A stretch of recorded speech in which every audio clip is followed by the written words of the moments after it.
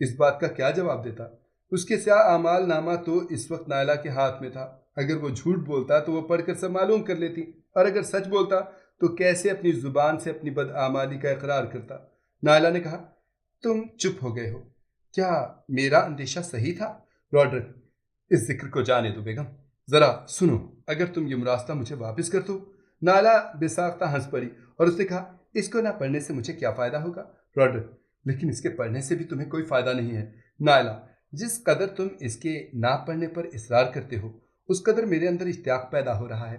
اگر تم اس وقت جبکہ میں نے اسے دیکھا تھا اور دریافت کیا تھا کہ یہ کس کا مراسلہ ہے صاف صاف بتا دیتے تو میں اس کے پڑھنے کا خیال تک نہ کرتی۔ روڈرک، مجھ سے غلطی ہو گئی ہے، میں اس کی معافی چاہتا ہوں۔ نائلہ، اب غلطی کا خمیازہ بھگتو، یہ کہہ کر اس نے اسے پڑھنا شروع کیا۔ روڈرک بے حد بے چین، پریشان اور مضطرب ہو گیا، لہذا اس نے پھر کہا، اسے مت پڑھو بیگم۔ نائلہ نے غصے میں آ کر کہا، دیکھو تم خاموش رہو، میں اسے ضرور پڑھوں گی۔ اب روڈرک کو مزید کچھ کہنے کی جرت نہ ہو سکی، وہ نائلہ کے چہرے کی طرف دیکھنے لگا اور نائلہ اسے پڑھنے لگی۔ وہ پڑھتی جاتی تھی اور اس کا چہرہ غیظ و غضب سے سرخ ہوتا جا رہا تھا، نیز آنکھوں سے چنگاریاں سی برس رہی تھیں۔ جوں جوں وہ غضبناک ہوتی جا رہی تھی توں روڈرک کے چہرے کا رنگ فق ہوتا جا رہا تھا۔ بالآخر نائلہ نے اسے ختم کر دیا۔ اب اس کی ہوش ربا نگاہوں سے شعلے نکلنے لگے تھے۔ اس نے غصے کو ضبط کرتے ہوئے کنیزوں کی طرف اشارہ کیا وہاں سے چلے جانے کے لیے۔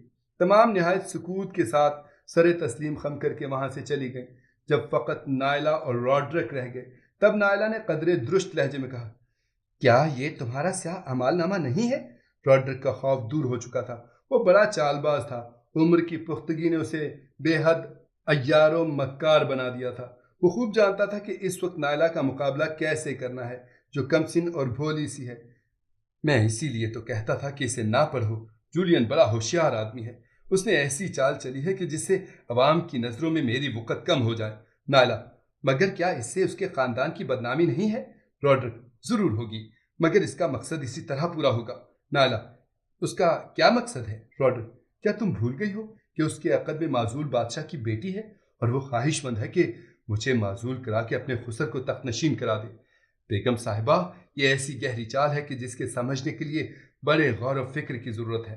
نائلہ، مگر میرے خیال میں کوئی شخص کسی قیمت پر بھی اپنی بیٹی کے متعلق اس وقت تک ایسے الفاظ نہیں لکھ سکتا جب تک کوئی واقعہ نہ ہوا ہو۔ روڈرک، کانٹ جولین خار کھائے ہوئے اور وہ جو کچھ بھی کرے تھوڑا ہے۔ نائلہ سوچنے لگی۔